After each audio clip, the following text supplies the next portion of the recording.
Welcome to Motivated to Lead podcast, helping you become a better leader. I'm your host, Mark Klingsheim. Hi, everyone. Thanks again for joining us this week for our podcast. My name is Mark Klingsheim with Hansen Partners. Each week, we interview leaders and they share lessons learned from their careers. Our goal is to help you become a better leader. This week, we're happy to have joining us Joe Mandato. Joe is an entrepreneur. He has been a CEO of 5 life science companies. He's been an advisor to many companies, has served on numerous boards, and he has also taught at Harvard and Stanford University and is actively involved in the VC community. He was managing director at DeNovo Ventures, and he has co-authored a book entitled The Entrepreneur's Journey. He's got some great things to share with us today. Looking forward to today's conversation with Joe.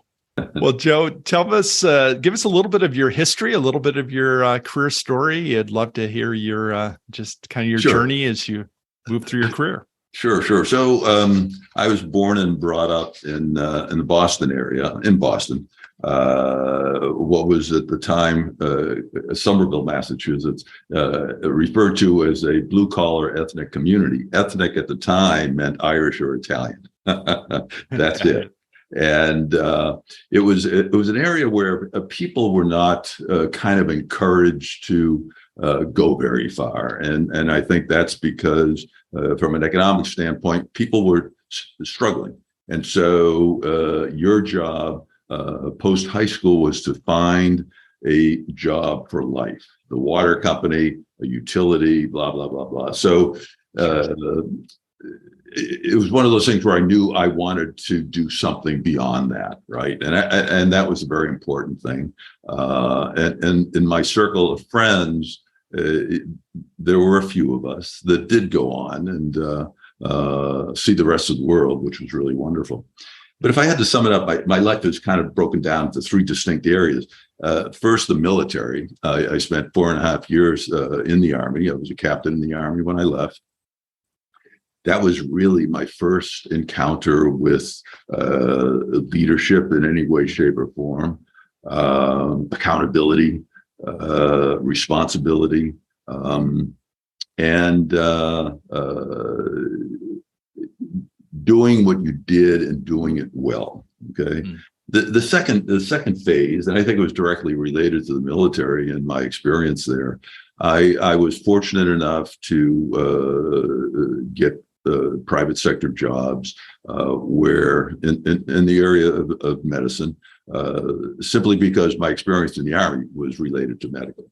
And so I was fortunate enough to lead 5 different companies and 5 different medical specialties, actually.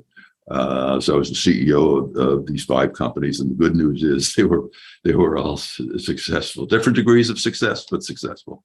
And then where I am right now, in the third phase, is one of board work, coaching, if you will, as a board member, writing. I've been doing a lot of writing on governance, and teaching. I teach a class at Stanford. I've been doing it for many years, and I just love the students. I love the kids. They're phenomenal. So that's kind of like been my career in a nutshell. Yeah. So you're teaching students. You're kind of giving back to that next generation of leadership. If you were able to go back and talk to a 22-year-old Joe and give him some advice, knowing what you know now, what would you tell him? Well, I think don't be afraid to try something really outrageous, right? I mean, when you're young, you can afford the time, the energy, and the risk to do what you want to do, or at least try it, okay? And then you can regroup and then go down a different path if you have to. But really think about, who you are, what your makeup is, what you do well, and what you want to do with your life, and go for it, really. I don't think people spend the time really doing the self-examination that I think is so critical, right? You really have to know who you are. But also, they don't spend enough time thinking about, gee, this is what I want to be, right? And so many of us go down more traditional routes that really doesn't make, I don't think makes great use of your talents. For example, post business school, people go to work for a consulting firm, they go to work for a large bank, in Fortune 500 companies. I'm not sure a brilliant kid out of Stanford, Harvard Business School, or any other business school puts their talents to the optimum use in any of those settings. So I think give it a shot and go out on the edge a little bit. You'll be okay. Now, I know you're mentoring people currently, and talk a little bit about just some of the mentors in your life and the importance of mentors. Mentors are priceless. They are priceless. I had two mentors that I learned so much from. And the first one, going back to the military, I was trained as a medic, and I had orders to go to Vietnam. And while I was waiting to go, I got a note asking me to come in and meet with the commanding officer of the military personnel down in the Pentagon. And while I was there, he said, "We're reassigning you. We're making you an officer, and you go to officer training. But then you will be offered a position as an aide-de-camp to a newly minted general." So the newly minted general, the guy named Carl W. Hughes, two-star, and ended up being two-star general. He was commanding general of Walter Reed General Hospital, which is a 1,200-bed institution in Washington, D.C.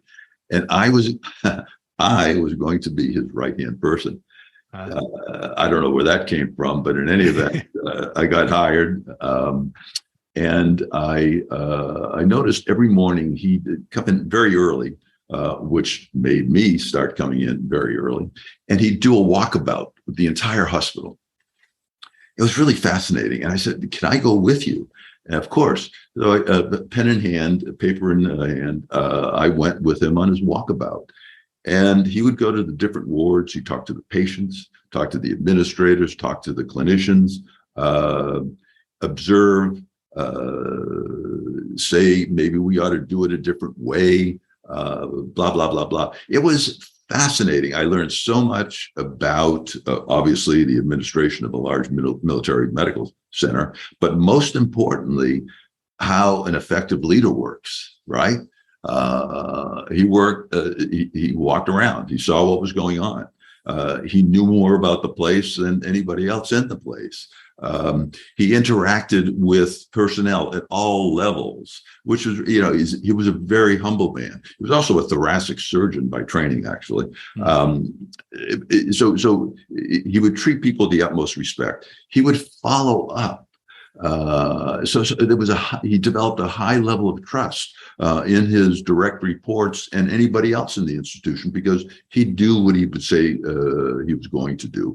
So just observing this man in action, it was the most extraordinary experience I've ever had, and it taught me so much.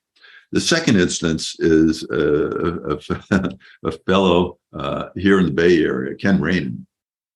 Ken was an entrepreneur. He was a graduate of the Ohio State University, had one job for a year, and then struck out on his own. And he developed the disposable pipette, which of course is used in every single laboratory in the entire world. A brilliant guy, tremendous street sense. He hired me to run one of his companies after I got out of the service. And what I learned from him was, if there are issues, you attack them. You attack them immediately. You don't let them linger. And there was nothing that he was reluctant to do or say to solve problems. He was so execution driven. And I loved watching that and learning from that. The other thing is, he said, you've got to learn how to manage your capital. And so the first day of work, I show up in Southern California, and there are two desks facing each other. He was sitting at one desk. I was sitting facing him. I said, Ken, what are you doing here? He said, I want to make sure you know what the hell you're doing. Okay. So the first thing we did that day, we looked at every account payable check that was about to go out versus the invoice versus the why and wherefore. There were so many people that were paying their mortgages with our FedEx number, etc. He knew everything that was going on. He didn't drive everyone nuts, only me, but he knew what was going on. So that was another leadership lesson where, you've got to make sure you know as much about the company as possibly you can know at every single level. And that was a fabulous lesson and a fabulous mentor. I was very fortunate. Yeah. And I think everybody has to find a mentor.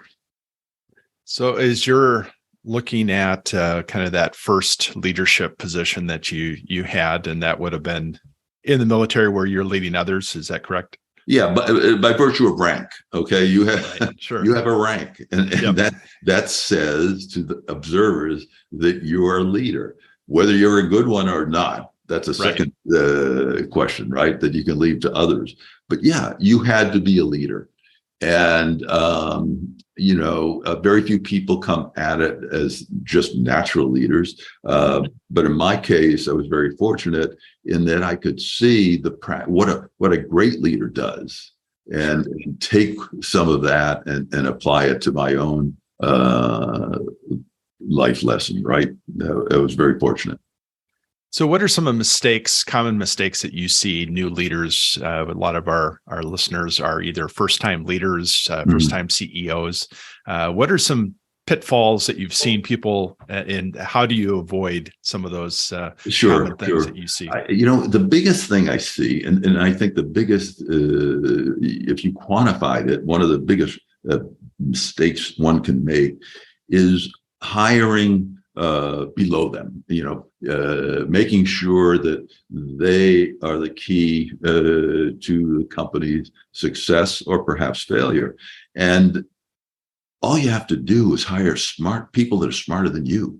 They can do so much to help you, A, achieve your goal, and B, achieve the company's goal. And I really believe people, as a rule, don't hire as well as they should. I think that's clearly number one. And number two, empowering people, giving people the space to get the job done. You find a lot of first timers being micromanagers, right, and trying to do too much on their own. So I think if you are fortunate enough to hire great people, give them the space to do their job and just hold them accountable. And that's something that people learn. And another one is ego. How do you manage your ego, right? You are there to serve the company and the people around you. You're not there thinking about how you're going to be the boss. That doesn't work anymore. It never worked, but it works, especially now. So you're working with, as you're teaching at Stanford and doing some of this, what do you see as far as in the next generation of leaders? Are you encouraged by what you're seeing as far as the people that you're working with? Sure. Yeah, I mean, the raw material is still there. I think the challenges, however, perhaps are a little different. I just coincidentally, I don't know where I got this. It was in the Wall Street Journal that the requirements for a leader are shifting, right? We've had so many new crises over the last several years that people have never had any experience with, right? And so now in 22, they're saying that the effective leader has got to be comfortable and tolerant of ambiguity, right? Who knew how to manage through a pandemic? Certainly not our generation. Also, some of the others are more typical. Trust, all right? That's still, you've got to develop trust with your team. You've got to have curiosity. because you've got to stay a step ahead of everything that's going on. Great leaders are always looking to the future, and that will never change. The ability to and comfort with taking a risk. Okay, you can't sit still as a great leader. You can't rest on your laurels. You can't look, how do I increase sales by 5 to 7%? You've got to look at what's happening in the future. And I think that's critical to a great leader. And again, something relatively to adaptability. Okay, being adaptable to a pandemic, being adaptable to a financial crisis, which we're going through now. I mean, if you remember several years ago when the economy was going down, all these venture finance companies were raising barrels of money at insane valuations. All of a sudden, the well dried up and people just didn't know how to deal with it. So their initial reaction was just shut everything down. Well, that's a mistake. The first thing I'll fire is the sales team. Well, Jesus, where do they come up with this stuff? So being adaptable, but also thinking through the plan before you do anything too radical, and bringing the team. You've got a team around you. Have them help you decide on what's critical and what's not. So you've had to manage a lot of different companies, different settings. Yeah. What are some disciplines that you put in place earlier in your career that you think have helped you be successful, kind of daily, whether it's time management or, just give us a little bit of taste of things that you've done that you think have made a difference? Yeah, I think I just, by virtue of me saying it, it may be counter to what it really is. But I think a degree of humility. Okay, these are people that have put their trust in you. Okay, and you've got to appreciate what they do. You've got to empathize with them and understand where they're coming from, and you've got to be very sincere and transparent about it. They can see through you in a nanosecond if you're trying to pull the wool over their eyes, right? So that, I think, I really, really honestly believe my being just one of the team has really been a very effective way of managing. Two is getting everybody involved. Okay, it's I don't want to be in a position where everybody can blame me, right? I want to be in a position where this is a shared responsibility. It is absolutely a shared responsibility, and we live or die as a team.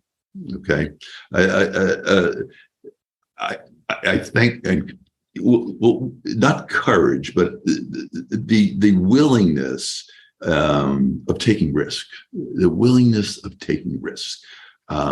Don't be afraid to take risk.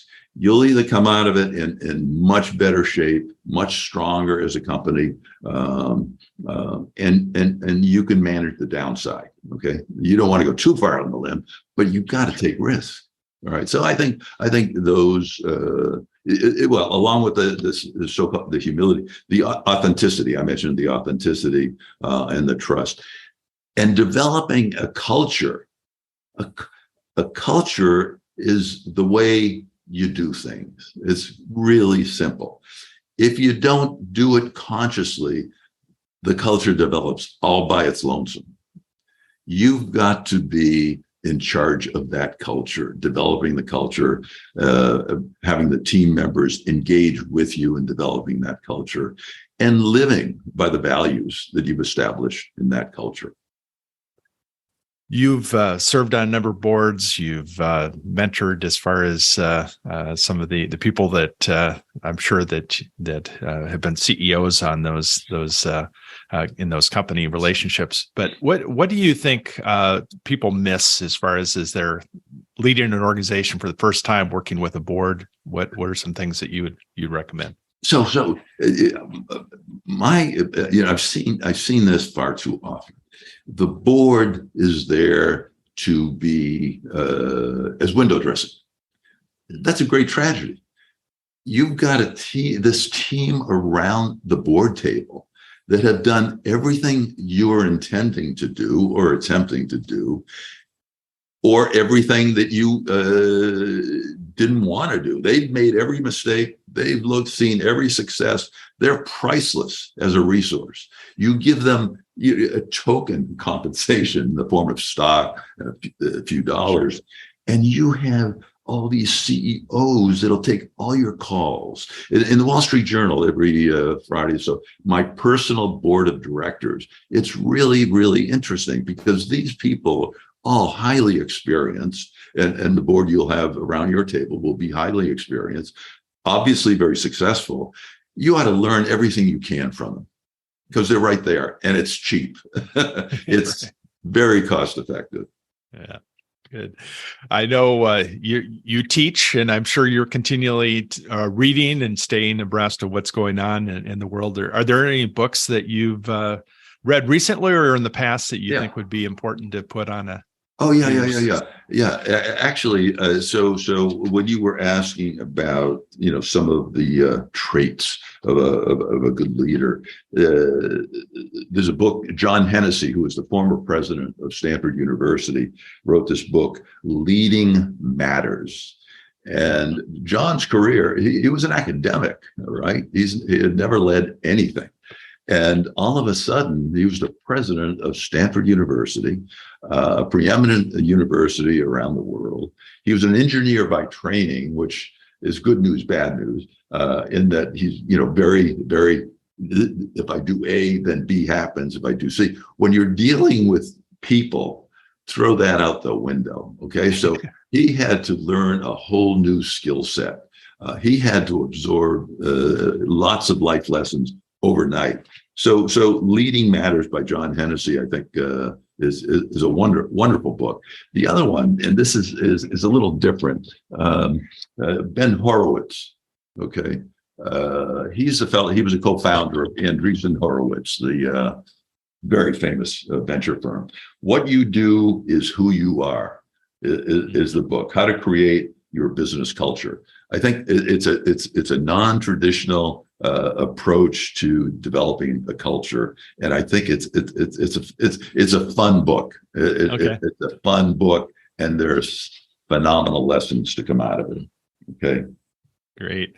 Well, those are two I don't think we've had mentioned before, so that's great. Any favorite quotes that you like to refer to? God, now that's a trick question. I'd have to really think on that. I don't have any on the tip of my tongue, but I find there's so many lessons to be learned by people that have done what you're hoping to do, right? Drucker's phenomenal, right? What did he say? Culture eats strategy for lunch. Right. I mean, again, the power of a corporate culture is much greater than anyone could ever imagine. Right. Very powerful. So outside of work, what do you like to do to recharge? So I love walking. I love hiking. I love being on the shore. Here we are in San Francisco, so we have access to so much. I love riding a bike. I love just the freedom to kind of ponder. This is a wonderful place to do that. It's a wonderful place to do that. And sports. Any parting advice you would give to a newer up and coming leader? You're in such a wonderful position. It's such a wonderful time in your life. It's like being in a great restaurant. So many choices and so little time. Really pay attention and take advantage of that. You will not be in that position as often as you would like, right? So do take advantage of it. Think about who you are, what you are, and what you really want to do, and what contribution you want to make to the greater good, and then do it. Well, Joe, this has been a lot of fun. I know this is going to be helpful to those that are listening, and wish you continued success in all that you're doing, and definitely appreciate the opportunity to talk. Thanks, Mark. Enjoyed it very much. Thank you for listening to the Motivated to Lead podcast. Please subscribe on iTunes. You can also see a video version of this interview at motivatedtolead.com. This podcast is brought to you by Apercen Partners, helping you find your next great leader.